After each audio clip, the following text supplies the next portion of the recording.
بسم الله الرحمن الرحيم. عاملين ايه؟ اخباركم ايه؟ حلقة جديدة وحلقة غريبة.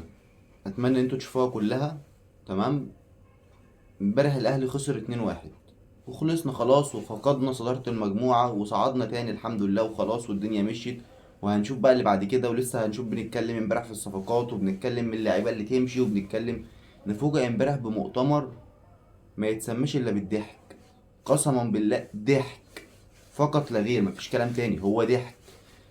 كولر بيقول للمترجم، يعني بيرد على الصحفيين فبيقول له اني انا اتكلمت في موضوع الصفقات اكتر من مره، ولحد دلوقتي ما تعرضش عليا لعيبه، ولا المفروض يتعرض عليا لعيبه عشان اقعد اختار منهم اللعيبه اللي انا محتاجها، والكلام ده ما بيحصلش. يروح المترجم قايل له ايه بقى؟ انا مش هينفع اترجم الكلام ده. فبيقول له ليه ما بتعرفش تترجم؟ قال له لا، اصل الكلام ده ما ينفعش يتقال في العلن. هو ايه اللي ما ينفعش يتقال في العلن حضرتك؟ حضرتك انت قاعد في العلن. انت فاهم حاجه؟ حضرتك قاعد في العلن. يعني انت قاعد في العلن، يعني الناس كلها شايفاك، يعني في ناس غيرك هتترجم، يعني انت لو ما ترجمتش في ناس غيرك. الكلام ده لو في غرف مغلقه، لو انتوا مع بعض في مكان مقفول، انتوا الناس بتصوركم، انتوا في مؤتمر والناس بتشوف والراجل الناس سامعه. طب ماشي، الناس اللي قاعدين مش فاهمين، ما هو في ناس هتترجم بعد ما المؤتمر يخلص. هو ايه اللي مش في العلن حضرتك؟ يعني مش فاهم، انا مش فاهم الكلمه ايه اللي مش في العلن. انتوا خلاص، يعني انت قالع هدومك، انتوا قاعدين في المؤتمر قالعين هدوم، الناس كلها شايفاكم، ما تتكلم. قول اللي الراجل بيقوله. هو ايه اللي ما بس هي دي المشكله، هو اتعلم من اللي حصل في خالد الجوادي، اللي هو خلاص بقى المترجم القديم، هو خلاص بقى هو خاف، قال لك لا، انا ما اتكلمش، انا سيبها كده عشان ما امشيش، ودي مصيبه اكبر، ودي تنقلنا لمصيبه اكبر. ما ينفعش يا جدعان، ده مترجم المفروض يقول كلمه حق، يقول اللي هو سامعه، اللي هو بيسمعه بودنه يترجم، ملوش دعوه بقى ايه اللي بيتقال، هو اللي يسمعه ويترجمه. ما ملوش دعوه بقى ده ينفع يتقال في العلن، ده ما ينفع، هو ماله؟ هو ماله بالكلام ده المترجم؟ ده يتقال في العلن ولا ما يتقالش في العلن؟ هرجع اقول لك المشاكل دي كلها من مجلس الاداره. وادي الراجل اهو بيشتكي من الصفقات، وادي الراجل بيتكلم عن المستوى اللي احنا وصلنا له، بسبب ان مفيش. خلاص يا جدعان، انت وصلت لمرحله الراجل بيلزق الفرقه، بيلزق حرفيا. وامبارح كابتن احمد حسن طالع يقول لك الشناوي بلغ المقربين ليه ان هو يمشي. ما تمشي يا عم، ما تمشي، احنا شايفنا ماسكين في التيشيرت بتاعك بنشده، ما تمشي يابا. احنا مش عايزينك اصلا، يعني احنا مش عايزينك. مش ناسيين لك ان في فتره كنت معانا كويس والكلام ده، بس انت مش كابتن فريق.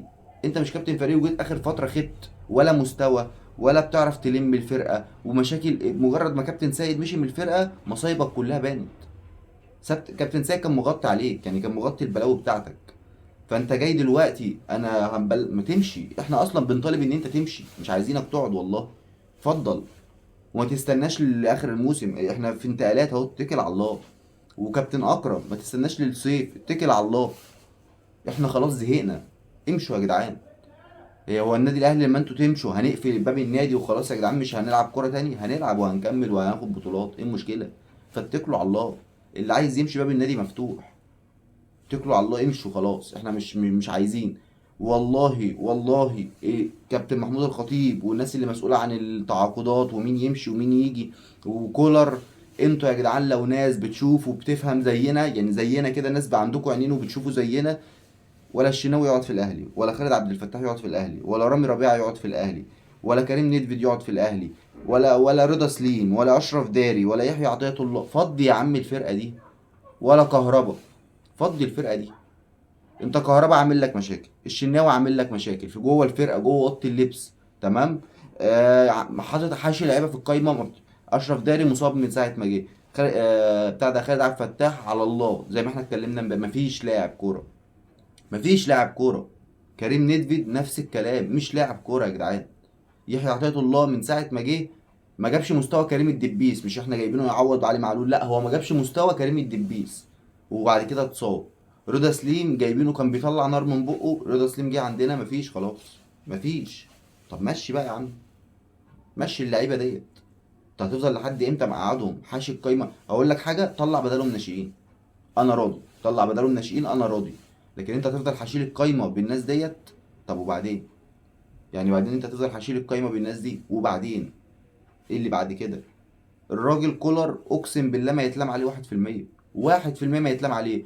في حاجات ممكن نتكلم في التغييرات، في مش عارف مين يشارك من البداية، مين ينزل تبديل، مين مش عارف ايه. بس ده كله في الأول وفي الآخر 1% جنب اللي احنا بنشوفه. يعني 1% جنب اللي احنا بنشوف، جنب البلاوي اللي احنا بنشوفها ديت.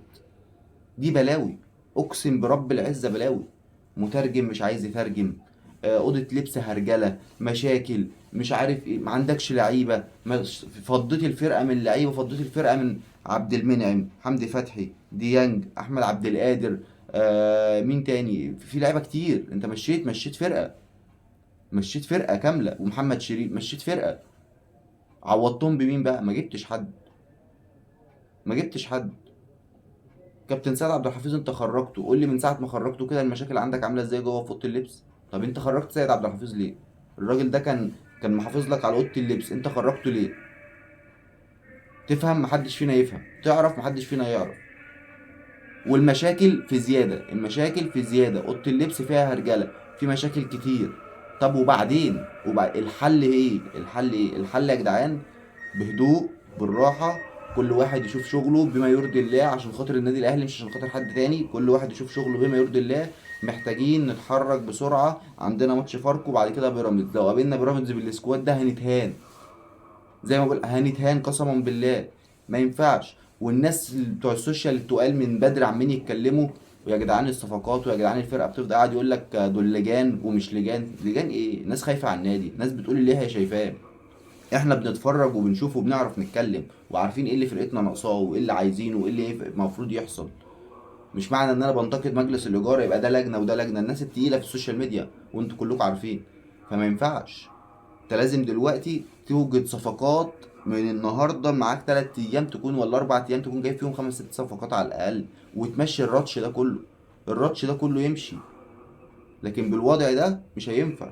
لازم تحاول بكل الطرق ترجع سيد عبد الحفيظ، مع ان انا عارف ان ده صعب. ده راجل حر بيتكلم كلمته، الوحيد اللي طلع في الفتره اللي فاتت دي كلها وقف قال لك لا، الاهلي محتاج ومحتاج ومحتاج ومحتاج. وكله شادد بلاستر، كله شادد السوستر. سيد عبد الحفيظ بس الوحيد اللي طلع يتكلم. سيد عبد الحفيظ الوحيد اللي طلع يتكلم عن الموضوع ده. والباقي كله شهادة بلاستر، قافلين بقهم، السوسته مقفوله، محدش بيتكلم. عشان كده الراجل ده مشي من مدير الكره في النادي الاهلي. فانت الحل، انت لازم ترجع الراجل ده باي طريقه من الطرق. لازم تشوف مترجم كويس لكولر يرتاح معاه. لازم تجيب له لعيبه عشان تعرف تشوف فرقه، تعرف ترجع تاخد بطولات تاني. احنا بالمنظر ده ولا دوري، ولا دوري ابطال افريقيا، ولا بطوله رمضانيه حتى. احنا بالمنظر ده رايحين في طريق مظلم، اقسم بالله طريق مظلم، وربنا يسترها. فيا جدعان لازم تلحقونا دلوقتي، الحقونا بجد والله، الحقونا، ما فيهاش خلاص. الفرقه بتنهار. بس يا رب يا رب الايام الجايه تبقى خير، ويا رب الاهلي يجيب صفقات، ويا رب نشوف الاهلي في احسن حال. واشوفكم على خير، سلام عليكم.